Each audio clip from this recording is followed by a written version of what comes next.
Ready? Are you ready, sir? I am so ready. I first say thank you so much. Thank you so much for being a part of this. I can't believe that you're actually here. Thank you for having me on, Kareem. Thank you very All right, much. no It's my problem. pleasure. All right. So we're going to get into it. Firstly, I must say that our Jamaican people love you a lot. Thank you. And I love the Jamaican people. You need to come here for a vacation or something. I was there a couple of years ago. You know, my surgical first assistant. Mhm. Okay, his name is Jerome Brammer. Yes. He is from the area near Negril, and he's like a son to me. Just so Yes. you know. Okay, and he got married a couple of years ago on the beach there, and me and my wife came for the wedding. It was amazing, beautiful. You guys are so blessed to have such a beautiful country. It's We are. unbelievable. So Thank you. thank Next you very time much. And yes, I will be there as soon as Corona is done. And when you're ready, I'll be here as your tour guide. Thank you. I'll go to one of those overwater bungalows at Mo Bay. You know, Yeah. I like those. Those look nice. All righty. So what we're going to do, Dr. Mimic, today is basically us as a culture. Plastic surgery is pretty much still very taboo in our society.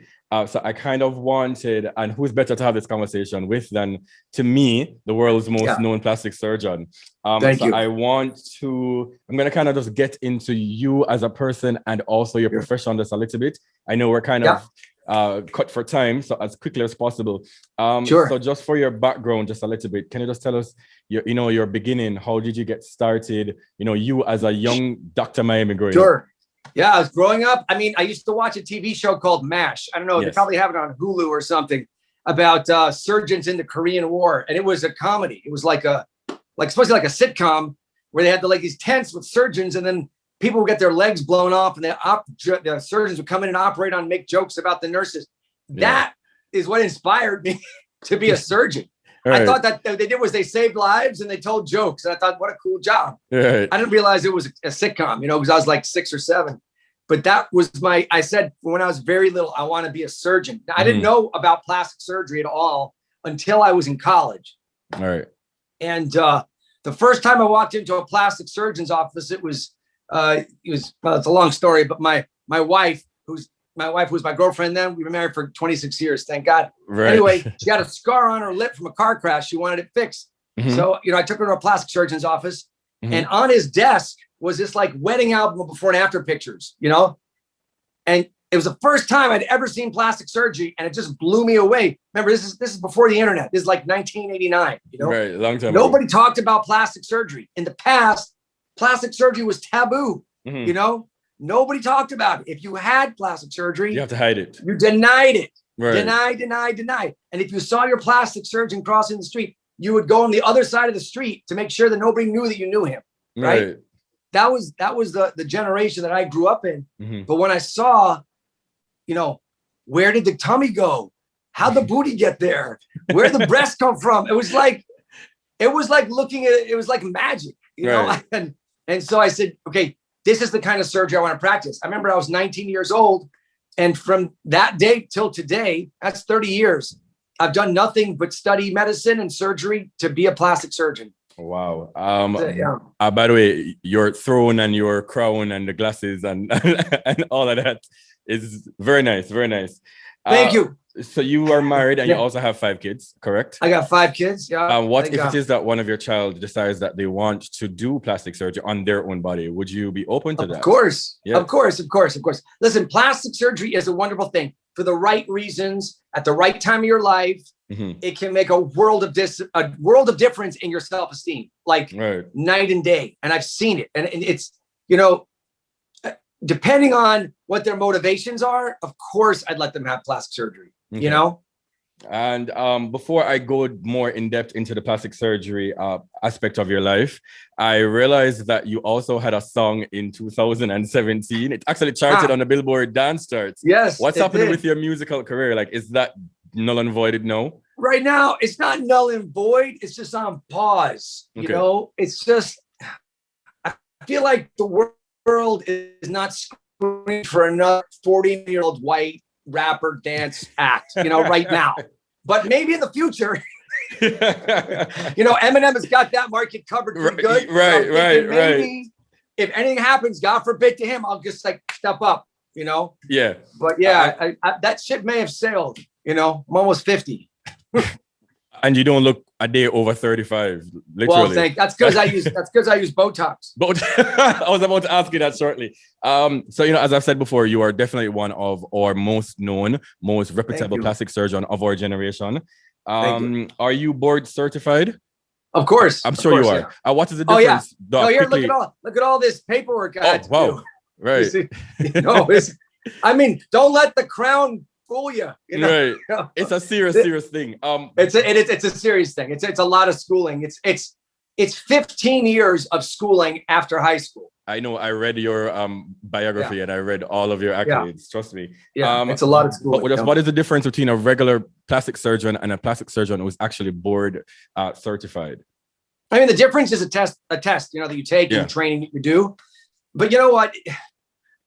At the end of the day, and again, I don't want this to be misconstrued too much, but at the end of the day, it's not plastic book learning or plastic test taking. It's plastic surgery.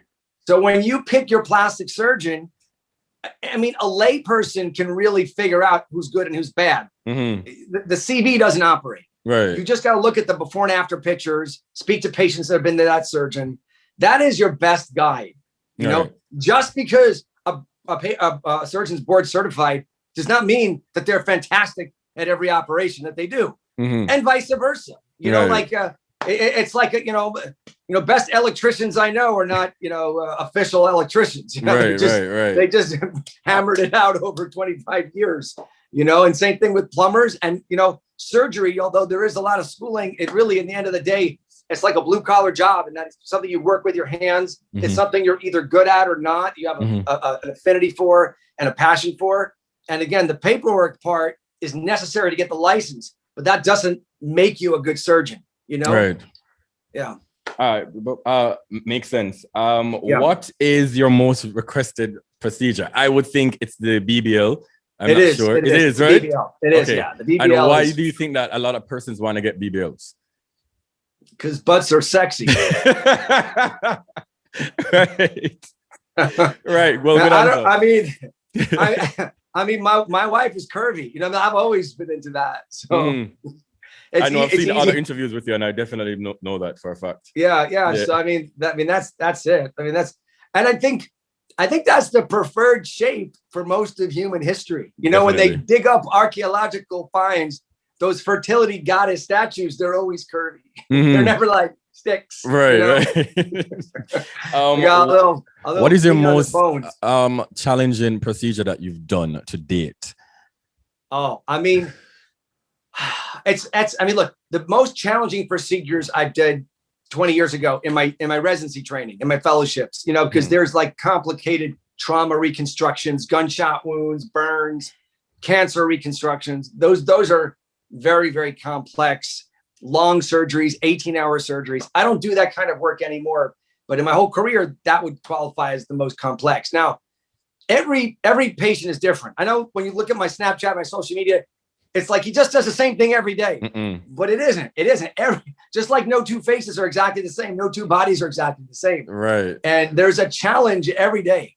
Every day is a challenge. Okay. So in regards to that, right, there are some persons who you might give them, post-op tips and things to do, and they don't follow through, and then they might botch their bodies or something, and then they might blame the doctor. How do you correct, or how do you deal with things like that? It's just part of the business, It's just, you're right. I'm thinking of one patient who's like, I'm a really good patient, doc. I'm a really good patient. And like, by the time they got to the car, they'd taken off their bandages and everything else. And really? Like, I thought you said you were a good patient. She's like, yeah, no, but I thought it'd be better if I did this. I'm like, no, please just listen to the doctor. Right. But there's nothing you can do. It's just, like I said, it's like in any branch of medicine, how many, or when you go to the dentist and he asks you, did you floss? And everybody says, oh, yeah, sure. Or do you take your medicine? And we don't. I was diabetic, but I always see them having cake. It's like, it's hard, Right. It's hard. You just have to deal with people how they are, and that's it. How do you handle critics? Because I mean, with fame comes a lot of negative naysayers, and I mean, you are in the media a lot, not just as a surgeon, but how do you handle people who have a lot to say about you and your practice? I don't pay them no mind. I stay in my lane. I stay in my lane. If it doesn't, you know what I mean? If it doesn't affect my family or my patients, they can talk all they want. On the basis of the conversation now is around, getting plastic surgery more acceptable. Why do you think that now in today's age, 2021, people are more open, in like 20 years ago, they're very shy and don't want to say anything about it? Right. So two things. One is social media. Yes. Okay.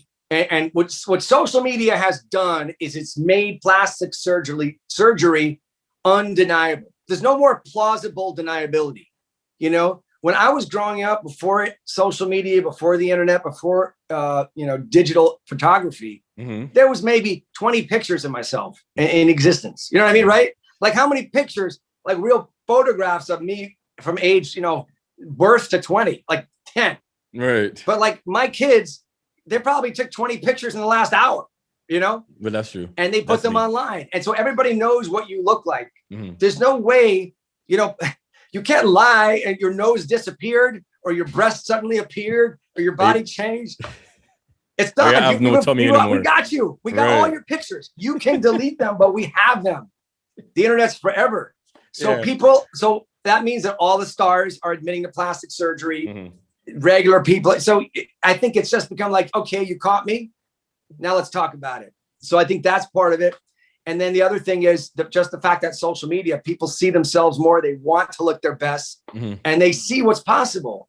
Social media has shown you what plastic surgery is and what it can do. Definitely. The good, the bad, and the ugly. So you can make your decision. We're now also, moving in a time where a lot of men are also doing plastic surgery. Yes. What are some of the procedures? I know that have this penis enlargement thing that is taking the internet by storm. Yes. What's happening with that? So first of all, I'm not the world's expert on penis enlargement, although you might think so on Twitter, but I'm not.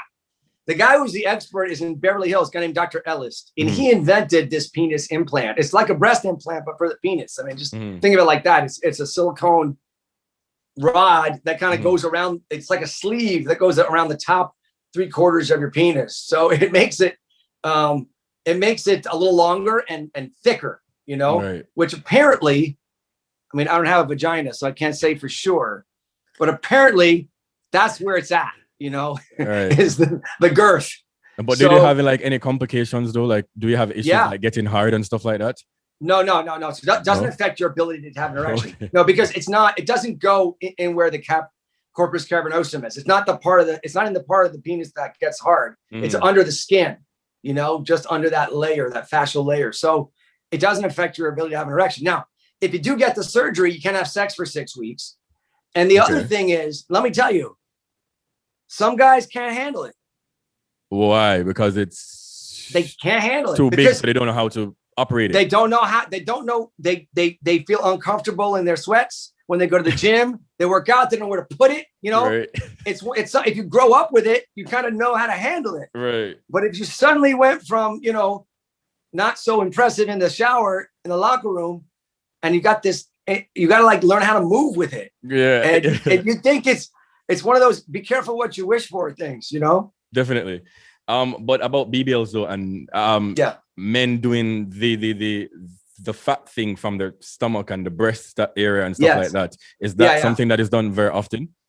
Yes. Because people been joking around on the internet that Drake actually came to you for his surgery. I cannot confirm or deny any celebrity. If you Google celebrities and my name happens to be mentioned with them, you can make any assumptions you want, but I can't talk about it unless it's already out there. Okay. There's some famous people that have already confirmed stuff. They're happy to talk about it.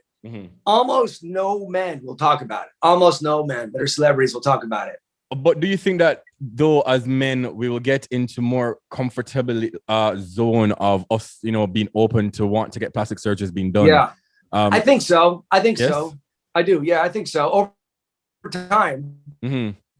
Over time. I mean, there's a lot of things that men can do. I mean, rhinoplasty, chin implant, which I've had. I've had a rhinoplasty. I was about to ask you I know You've had your nose job so I know what and that's your chin chiseled. The man boobs, kind of flatten them out, etching of your abs, calf implants. I don't do that surgery, but there are people that do, and it looks like if you just don't have good calves, they'll give you a little calf implant. They even have like shoulder implants that can make you, really all kinds of things that can be done. That can let short men get more height. No, there is. I'm 5'7.25", so I'm like Tom Cruise height. So let me tell you, it's no fun down here. I will tell you this though, there is an operation. It's not done by plastic surgeons though. It's done by orthopedic surgeons. Okay. It's a real operation. It actually works. You can get about 2 inches of height each time you do it, or I think maybe even 3. So you can do it even twice and end up with about 6 inches of extra height. What it is they break your femur on each side. They break your bone of your leg. They put a rod in and like this screw that slowly turns with an electronic thing. You can YouTube this to see it. You can look it on YouTube. And it'll slowly turn the screw so that it separates a little bit longer every day. It takes about 6 weeks. And then boom, you're taller. And it costs about $100,000 right now. Wow, that's crazy. It's crazy. Yeah, I know it's crazy.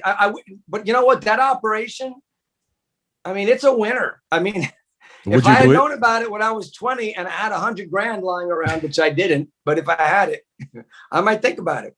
Let me put it this way: if you have a choice between a Lamborghini and height and 3 inches of height, then I would take 3 inches. Oh, okay. Makes sense. The Jamaican Twitter the other day, when you actually tweeted and said, "Hey, Jamaican Twitter," it was literally trending, right? And a lot of people were commenting. I'm not sure if you saw, and they were saying that, "Hey, you need to let Kareem get some discount codes so that they can have, so they can get discounts." The people wants to know, Dr. Miami, are we going to get those discount codes or not? The Jamaican discount code? You know what? I'll speak to Rosie about it because she's in charge of all the money stuff. Yeah. I'll ask her. I don't see why not. I think that'd be awesome. It would be. Wait. When's Jamaican Independence Day? Independence Day is August 6th. That would be a great day to do that, huh? Definitely. We can talk off maybe book now for August 6th for that time of year. We'll see what we can do. But speaking of booking though, you are booked for like 2 years straight, right? Because you know what? Let me tell you. Right. My schedule. Oh, hold on 1 second. Oh, hold on. Your visual is gone. That was it. Sorry about that. That's the OR calling me. I gotta go. But my schedule was booked for 2, actually more like 3 years before Corona. Now there's dates all over the place that are open because of Corona. We were closed for 3 months. We cleared the schedule. We gave everybody their money back, and then we started all over. And every time patients book surgery, right? In the next, anyone that had surgery in the last 8 months, yes, I would say maybe 10% of them got Corona or had somebody in their family get Corona. So we had to push them off. So dates pop up in the schedule all the time now. All right. So I'm seeing that you have to go, right? Yeah. Can you just say something to the Jamaican people that are actually watching that loves you and appreciate your work? Yes. You can just say something, before you go. You got it. First of all, thank you, Kareem, for having me on. No, You're awesome. It's a wonderful interview. I really appreciate it. I love Jamaica. I love the Jamaican people. Yes. I can't wait to get back. God bless you all. And I will see you in Miami, or I will see you in Jamaica. Either way, we will see each other one day. Definitely. Thank you again. We need to talk, and we definitely have to see each other in person. God bless you. Right. Yeah. No problem. Have a good day, sir. Yes, definitely. You Bye. too. All righty. You will. Bye. All right, that was good. Coming. He was like, yeah, man. All right, guys, that was the interview with Dr. Miami. I had so many questions written down. I had so many things that we were supposed to talk about, but we were very, very short for time. For those who's wondering how this connection actually made, I spoke about it last night, Tuesday night on my radio show. And also, if you're on Twitter, you would know. But we've always been communicating, and we were supposed to actually have a physical interview in Miami, but that didn't happen because of, COVID restrictions and quarantining and all of that. And, boy, responsible, right? So other than that, the virtual interview was supposed to be for half an hour, But, you know, as you can see, he was leaving from an operation and then he got called to the operation room in the end. So you don't know how that go already. But I'm still grateful. I'm so thankful. I had so much things that I wanted to ask him. There was so many things that I wanted to know. Enough things I'm know, so only they want to know. But I had to make it, you know, as short as possible. It might seem a little bit choppy and quick and all of that, but I'm very much appreciative. This man have no ties to Jamaica any at all, and he barely does interviews. And he actually agreed to be on this podcast, this local podcast here. So this episode was supposed to just kind of shed some light on, you know, normalizing or accepting plastic surgeries and, you know, accepting that people's choices are their choices and you can't judge somebody. So, you know, enough time where I walk down the road, Martin, and maybe see one girl and say, yo, John was like, go to our body. We might not know what insecurity she might have had before. So that's the reason I've decided I wanted to do this episode. We couldn't get into the topic a lot, but this is one for the books. I'm not telling a lie. Me? Part one. This is definitely part one. Because we'll have to get part two, a fuller version of it, or in person, as I said. Today was March 3rd. On March 3rd, I had Dr. Miami on my podcast where I have a local producer. Martin, when we start this podcast, whenever you would think that this would have happened, brother. It's like, when I approach Martin, I'd be like, dog, I want you to be my producer for my show. I have an idea. I didn't know anything that I'm doing, and it's not even a year yet. And I'm just doing this little outro, basically, just to say how grateful I am. Now we're at 15,000 subscribers. Now, when we're shooting this video, I'm not sure by the time we release it how much we're going to have. But I am immensely grateful and proud of my platform. I hope that you guys will continue to support me as I continue to grow as a creator. And thank you for the support. Dr. Miami, big up yourself. Anytime I see me and Dr. Miami, I'm telling you, I already see me and Dr. Miami used to go to school. I'm going to know, you know.